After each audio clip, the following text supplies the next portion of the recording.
전능하사 천지를 만드신 하나님 아버지를 내가 믿사오며 그 외아들 우리 주 예수 그리스도를 믿사오니 이는 성령으로 잉태하사 동정녀 마리아에게 나시고 본디오 빌라도에게 고난을 받으사 십자가에 못 박혀 죽으시고 장사한 지 사흘 만에 죽은 자 가운데서 다시 살아나시며 하늘에 오르사 전능하신 하나님 우편에 앉아 계시다가 저리로서 산자와 죽은 자를 심판하러 오시리라.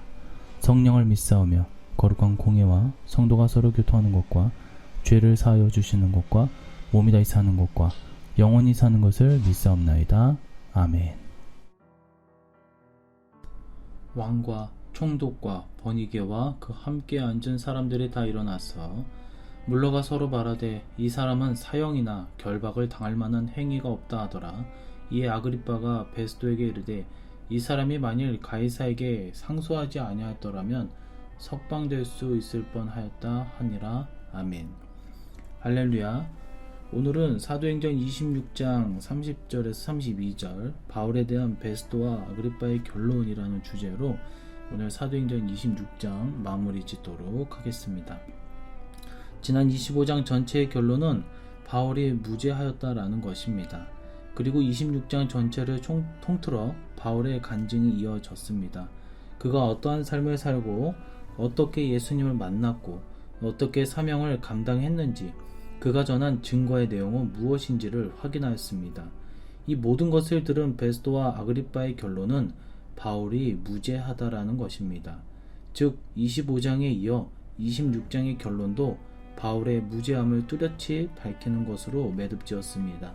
바울은 죄가 있어서 신문받은 것이 아니었습니다. 예수님으로 인하여 예수님을 증거함으로 인하여 고난을 당한 것입니다. 주를 위해 주님의 증거를 인하여 고난받는 것, 그것이 참종의 모습이다 라고 할 수가 있습니다.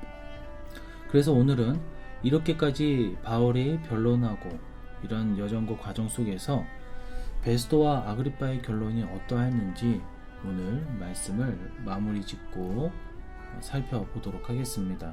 첫 번째로 사형이나 결박당할 일은 하지 않았다라고 하였습니다.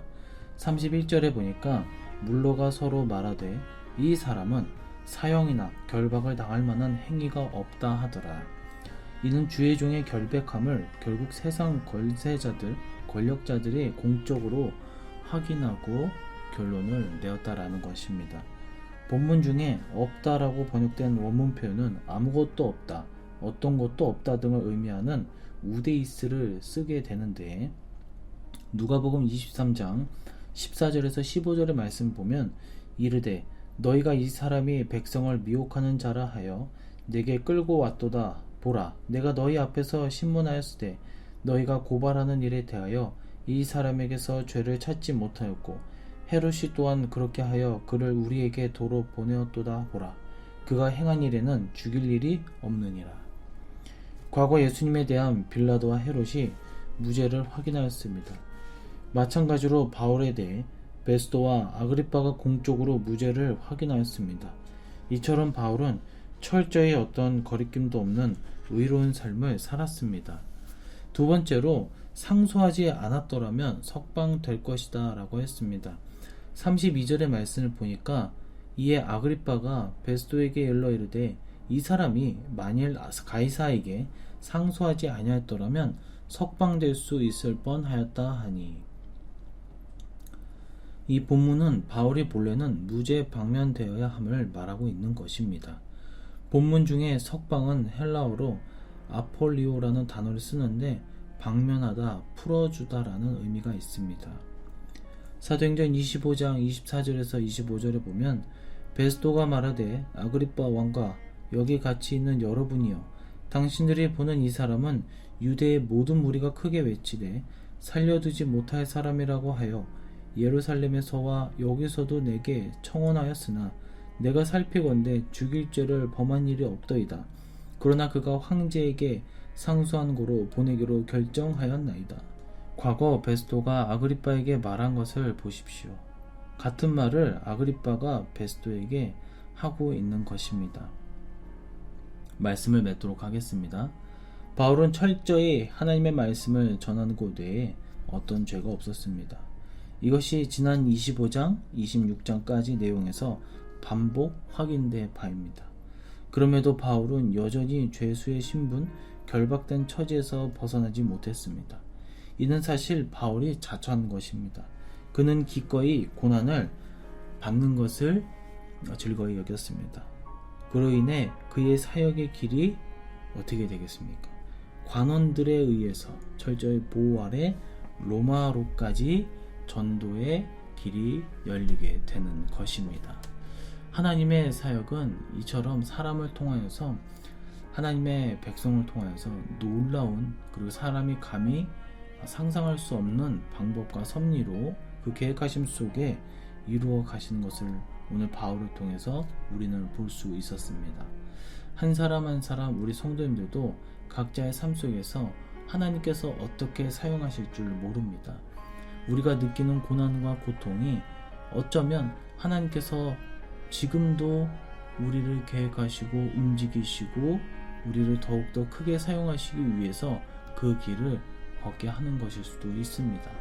우리는 그것을 기대하면서 또 기도와 말씀으로 잘 준비하여 하나님 앞에 크게 사용되어 되시는 바울과 같은 사도들과 같은 주님의 참종들, 제자들이 될 수 있기를 주님의 이름으로 간절히 축원해 드립니다.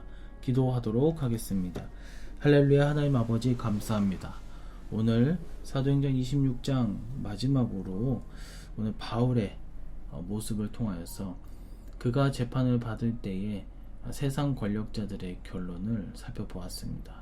결국 세상 권력자들도 바울의 무죄함을 밝히게 되었고, 또한 그가 스스로 자처하여 죄인된 신분으로 결박된 그 고난의 길을 감으로써 로마의 길을 활짝 열어 그 복음을 전파하기 위한 그의 모습과 또 하나님께서 사용하시는 모습을 우리가 다시 한번 깨닫게 됩니다.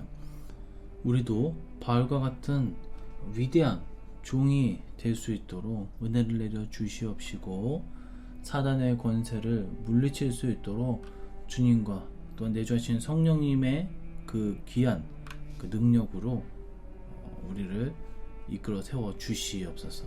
언제까지나 함께 해주실 것을 믿사오며 다시 오실 예수님의 이름으로 기도드리옵나이다. 아멘. 주기도문으로 새벽 예배를 마치도록 하겠습니다. 하늘에 계신 우리 아버지여, 이름이 거룩히 여김을 받으시오며 나라의 임하옵시며 뜻이 하늘에서 이룬 것 같이 땅에서도 이루어지이다. 오늘날 우리에게 일용할 양식을 주옵시고 우리가 우리에게 죄 지은 자를 사하여 준 것 같이 우리 죄를 사하여 주옵시고 우리를 시험에 들게 하지 마옵시고 다만 악에서 구하옵소서. 대개의 나라와 권세와 영광의 아버지께 영원히 있사옵나이다. 아멘.